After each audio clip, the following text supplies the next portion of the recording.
Morning, we want to welcome you into the 6 o'clock hour here on Sunrise, also streaming on our KARE 11 app. I'm Alicia Lewis alongside Cece Gaines in for Jason this morning. Good morning. Apparently there's a lot of thunder and lightning last night. It was noisy. I slept right through it.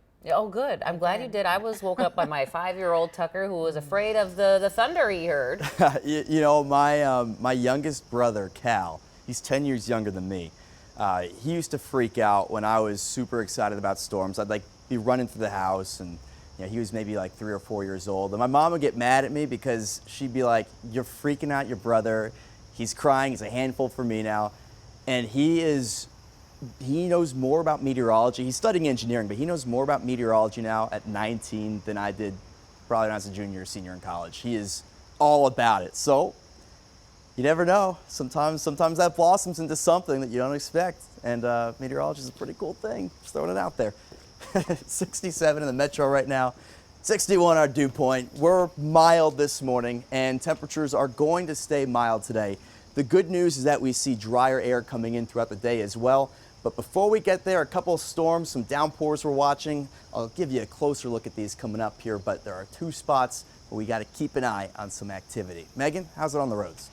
Hey, good morning. Looking pretty good out there so far here at 6:02. This is a look at 94 this morning. The John Ireland Bridge right here is going to be reopening very soon, hopefully in the next couple of weeks. MnDOT says that it's slated to reopen in September.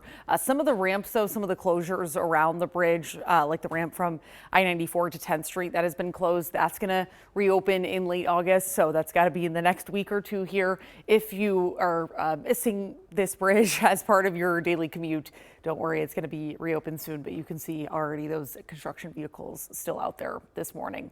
Here's a look at the big map right now. No issues out there at this time. Again, just showed you over there in St. Paul, no issues over in Minneapolis, even down south, 169, 35E, all looking clear this morning. No issues so far. Megan, thank you. Let's get to our top story of the morning. Several more charges are expected in a Twin Cities sex trafficking scheme. Investigators saying this is just the beginning as they uncover more details. Audrey Russo joins us live from Hennepin County with what we know right now. Good morning, Audrey. Good morning. The scheme outlined in these court papers is convoluted, to say the least. It involves 3 women allegedly dating the same man, who investigators say masterminded a multi-year sex trafficking ring. And investigators say that sex trafficking ring is also tied to fraud. Now take a look at this picture. This is Frank Reeves, who investigators describe as the top trafficking defendant. Now he owned the home health care company Riva Health, according to court papers, and he's accused of billing Medicaid for $4.5 million across the entire scheme. In some cases, using the identities of the sex trafficking victims as phony employees on that paperwork. Now, the complaint says that one victim was labeled a mental health worker, another a provider for kids at Riva Autism, which was owned by Reeves and Andrea Sampson, the former assistant Anoka County attorney. Now, those two reportedly also owned housing stabilization and assisted living centers, some of which are the same locations where the sex trafficking allegedly took place. The level of sophistication and victimization for profit is disturbing. The 13 victims and others are victims and suffered great harm from being forced to be in the sex trafficking ring.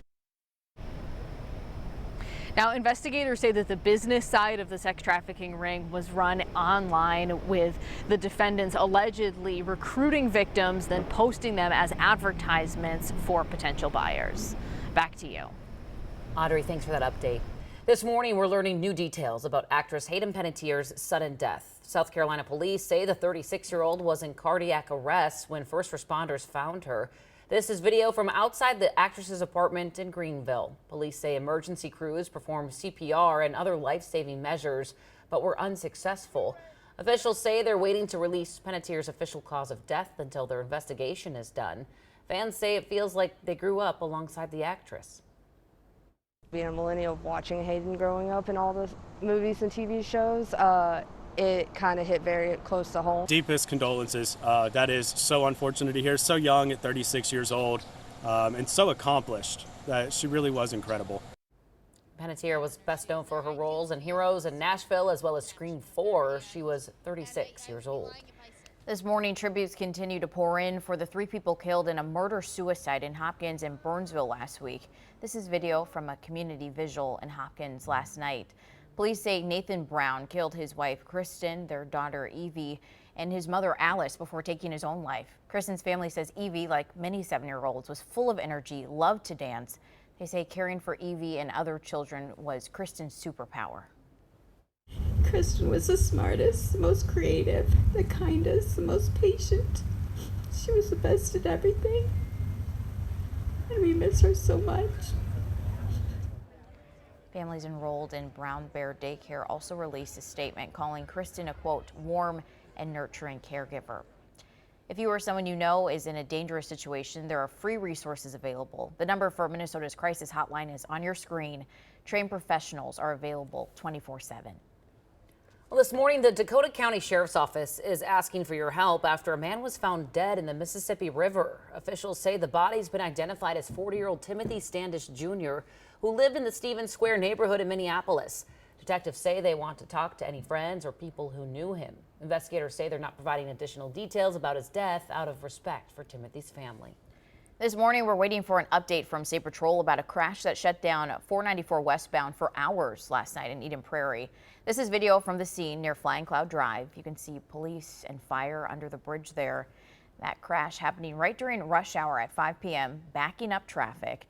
Right now, we don't know how many cars or people were involved or how they're doing, but as soon as we know, we'll update you.